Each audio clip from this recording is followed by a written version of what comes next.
வாழ்வில் வார்த்தை ஊழியங்கள் வழங்கும் இன்றைக்கான இறை வார்த்தை. இயேசு கிறிஸ்துவின் இணையற்ற நாமத்தில் இந்த காலை வேளையிலே மகிழ்ச்சியோடு உங்களை வாழ்த்துகிறேன். ஆண்டவர் தருகின்ற சமாதானமும் சந்தோஷமும் இன்றைக்கு உங்கள் வாழ்க்கையிலே அதிகமாய் காணப்படுவதாக.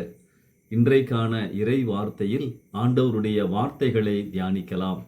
எப்போது தியானித்தாலும் நமக்கு உற்சாகத்தையும் நம்பிக்கையையும் பலனையும் கொடுப்பது யோசேப்பின் வாழ்க்கைதான். யோசேப்பு கனிதரும் செடி என்று வேதம் கூறுகிறது.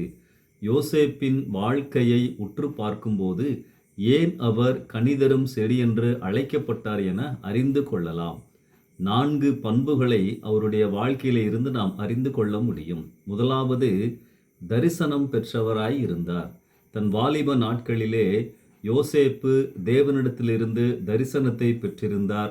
சொப்பனத்தின் மூலமாக ஆண்டவர் தன்னுடைய திட்டங்களை கோடிட்டு காட்டியிருந்தார். ஆண்டவரோடு நெருக்கமாக இருந்ததினாலே தன் எதிர்கால வாழ்வை குறித்து அவருக்கு ஒரு தரிசனம் இருந்தது.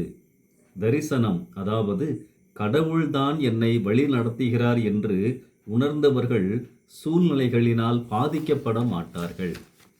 இன்று நமக்கு இப்படிப்பட்ட தரிசனம் தேவை. ஆம், ஆண்டவர் என்னோடு இருக்கிறார், என்னை நடத்துகிறார். இரண்டாவது, உலகத்தோடு ஒத்துப்போகாத வாழ்க்கை உடையவராய் இருந்தார். எந்த சமயத்திலும் யோசேப்பு தன்னை இழக்கவில்லை. போத்திபார் வீட்டிலே சோதனை வந்த பொழுது தன்னை விட்டு கொடுக்கவில்லை. சத்தியம் சத்தியம்தான், பரிசுத்தம் பரிசுத்தம்தான். உலகத்தோடு ஒத்துப்போகும் வாழ்க்கை என்னை பலனற்றவனாய் மாற்றிவிடும். ரூபன், யூதா என்ற யோசேப்பின் சகோதரர்கள் திருமணமானவர்களாக இருந்தாலும் தவறினார்கள். ஆனால் யோசேப்பு பரிசுத்தத்திற்கு முதலிடம் கொடுத்தார், விழுந்து விடவில்லை. மூன்றாவது, மன்னிக்கும் சிந்தை உடையவராய் இருந்தார். தன் சகோதரர்கள் தனக்கு செய்த மிகப்பெரிய துரோகத்தை மனதார மன்னித்து அவர்களை காப்பாற்றினார். இந்த சிந்தை அவரிடத்திலே காணப்பட்டது. யோசேப்பின் மூத்த மகன் மனாசே பிறந்தபோதே தேவன் என்னை மறக்க பண்ணினார் என கூறுகிறார். அப்பொழுதே மன்னித்து விட்டேன், மறந்து விட்டேன். பிறரை மனதார மன்னிக்க கிருபைதாரும் ஆண்டவரே என்பது நம்முடைய ஜெபமாய் இருப்பதாக.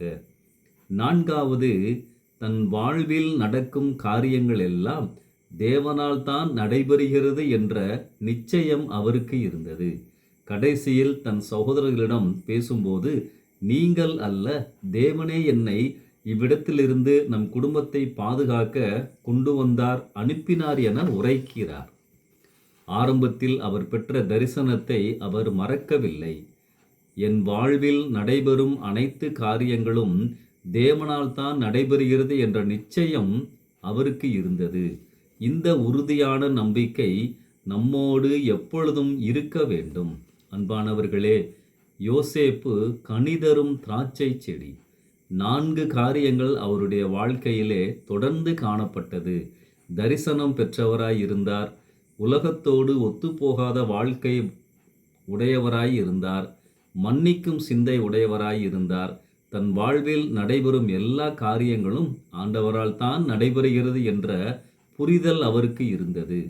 அன்பானவர்களே, யோசேப்பு தன்னுடைய வாழ்க்கையை வெற்றியாய் முடித்தார். கனிதரும் செடியாக இருந்தார். காரணம், ஆண்டவரை அவர் தெளிவாக புரிந்திருந்தார். ஆண்டவரோடு நெருக்கமாயிருந்தார். எப்பொழுதும் சூழ்நிலைகளை பார்க்காமல் தேவன் தன்னை நடத்துகிறார் என்பதில் உறுதியாக இருந்தார். அன்பானவர்களே, நமக்கும் இப்படிப்பட்ட கிருபைகளை ஆண்டவர் தருவாராக. நாம் ஒவ்வொருவரும் கனிதரும் செடியாகத்தான் வாழ வேண்டும் என்று சொல்லி ஆண்டவர் எதிர்பார்க்கிறார், பலப்படுத்துகிறார்.